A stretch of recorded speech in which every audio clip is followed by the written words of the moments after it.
Spirit movie release date announcement అస్సలు ఊహించలేదు bro. First of all నమ్మలేదు నేనైతే. వెంటనే సందీప్ రెడ్డి వంగ ఇన్స్టా స్టోరీ చూసాక అర్థమైంది అది నిజమేనని. సంక్రాంతికి ఎవరైనా ఏమనుకుంటారు భయ్యా, మళ్ళీ ఏదన్నా చిన్న పోస్టర్ అన్నా లేక గ్లిమ్స్ ఏదన్నా వదులుతారనుకుంటారు. కానీ డైరెక్ట్ గా రిలీజ్ డేట్ అనౌన్స్ చేశారంటే సందీప్ రెడ్డి వంగ మామూలు కాదు బ్రో. అయితే ఇక్కడ సందీప్ రెడ్డి వంగ మాస్టర్ మైండ్ మామూలుగా లేదు భయ్యా. సందీప్ రెడ్డి వంగ ఆ రోజు మూవీ ఎందుకు రిలీజ్ చేస్తున్నాడో తెలిస్తే సందీప్ రెడ్డి వంగని ఎందుకు మాస్టర్ మైండ్ అన్నాడో మీకే తెలుస్తుంది. మూవీ రిలీజ్ అయ్యేది 2027 మార్చి 5, అంటే ఆ రోజు శుక్రవారం. తర్వాత రోజు మార్చి 6 శనివారం, అంటే ఆ రోజు మహాశివరాత్రి. తర్వాత రోజు మార్చి 7 ఆదివారం. నిజంగా సందీప్ రెడ్డి వంగ మాస్టర్ మైండ్ మామూలుగా లేదు బ్రో. ఇంకా ఈ స్పిరిట్ మూవీకి ఏం అవసరం లేదు భయ్యా, జస్ట్ పాజిటివ్ టాక్ వస్తే చాలు. కళ్ళు మూసుకొని 3 days లోనే ఈజీగా బ్రేక్ ఈవెన్ అయిపోద్ది బ్రో. అందులో ఎటువంటి అనుమానం లేదు.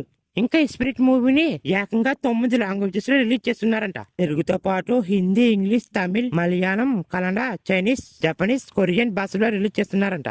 ఇవన్నీ చూస్తుంటే సందీప్ రెడ్డి వంగ 2000 కోట్లకి ఏమన్నా టార్గెట్ చేశాడేమోనే డౌట్ వస్తుంది నాకైతే. చూడాలి ఈ స్పిరిట్ మూవీ 2027 బాక్స్ ఆఫీస్ వద్ద ఎలాంటి రికార్డులు క్రియేట్ చేస్తుందని.